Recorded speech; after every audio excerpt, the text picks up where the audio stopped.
In this video, I'm going to show a distributed LLM application. This one does the LLM calls to ollama APIs at the end, but it is implemented in such a way that it's a distributed architecture where this master server is a minimal server that just kind of a proxy between the consumer HTML and the slave server HTML. These slave servers will be installed on multiple machines, which will have their own ollama service running locally, and consumer will be able to use any of those which is available, will be able to pick the query coming from the consumer.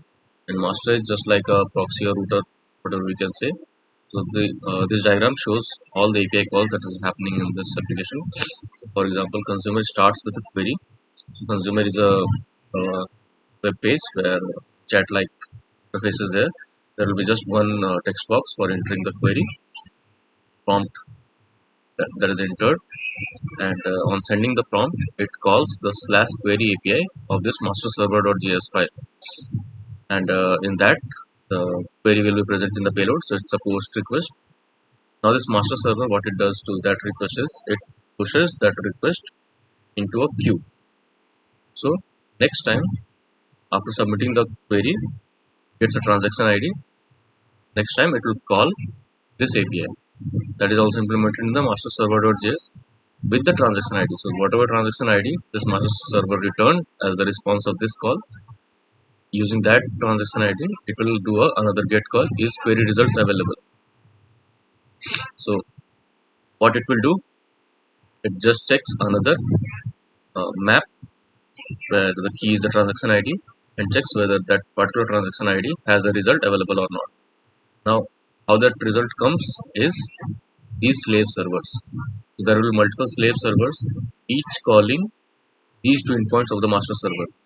Give me query, take the response.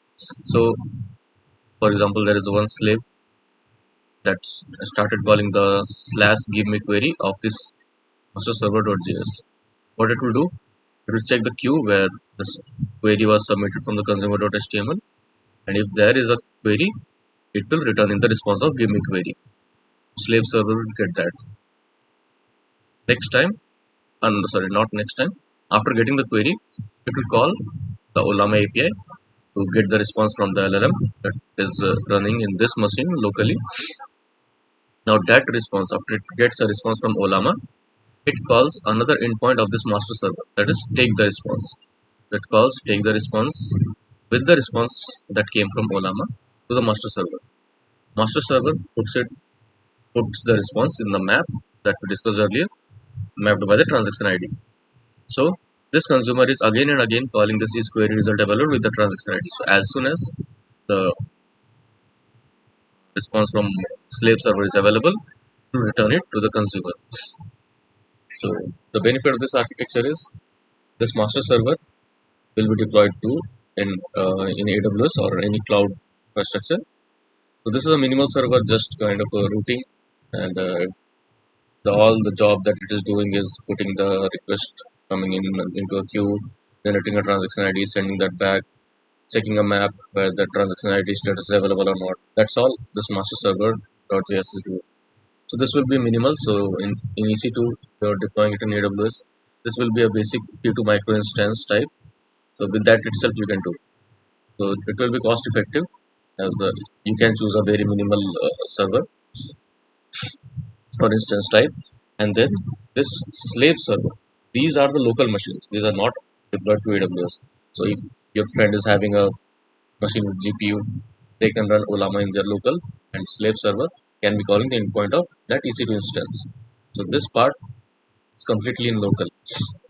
This is in cloud, and this consumer.html is served by this one, so you don't have to open HTML directly from the file content. But this one runs in port 3000.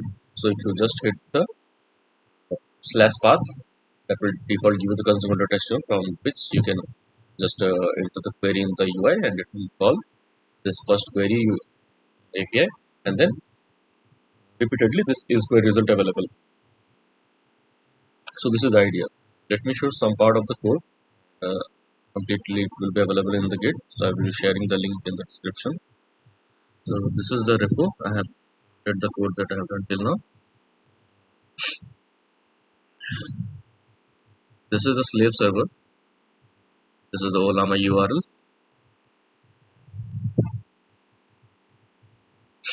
This is the method that it's processing or sending the prompt to ollama.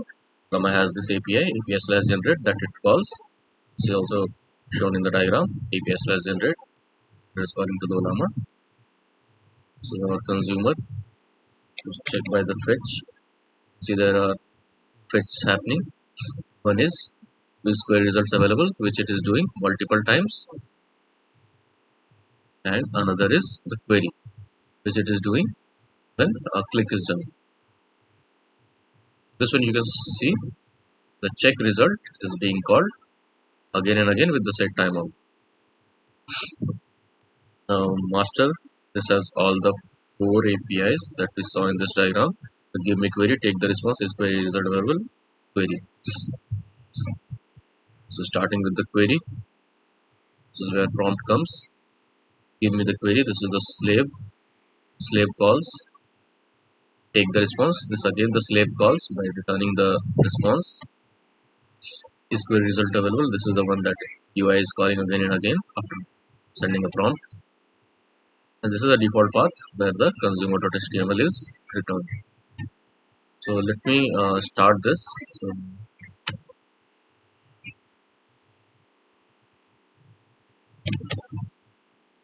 So I can start the slave. So before slave, let me start the master. So master server started on port 3000. Slave server takes one argument while starting, that is the endpoint of the master server. So now it's running, both the servers are running. So if I go to this URL, master's default, that is host 3000 browser. So you can see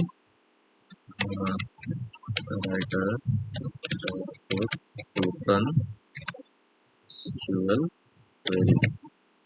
To submit this query, if I go to the terminal, this one. First see this one, the slave got a this query, write a Java code to run the SQL query. Now it will take time because in my local machine it is 8 GB RAM, so that's why it will take some time to run. After it gets completed, we can see the response here in log. With this one, you can see it's again and again running. This one, give me the query, is query results available. So give me the query is coming from the slave. Slave is also again calling it again and again. If it has more query, it can take those also parallelly. That's why it is coming, and the is query result available is coming from the UI. So let's wait. So response has come, and this would have logged. Lots of lines are there. Let me directly go to the UI. So this was the query, and this is the response. A things section came. After that, the code that we asked. Now we can do the same thing. This time we had the master as well as the slave. Slave is always meant to be for the local. Master was also in the local. So let me create a cloud formation template, and there is a file for that in the same repo. You can see there is master cloud formation. Using that, I will create a stack and will show how the setup is done for the server. So stack is created. This is the instance. Oh no, sorry, not this is this.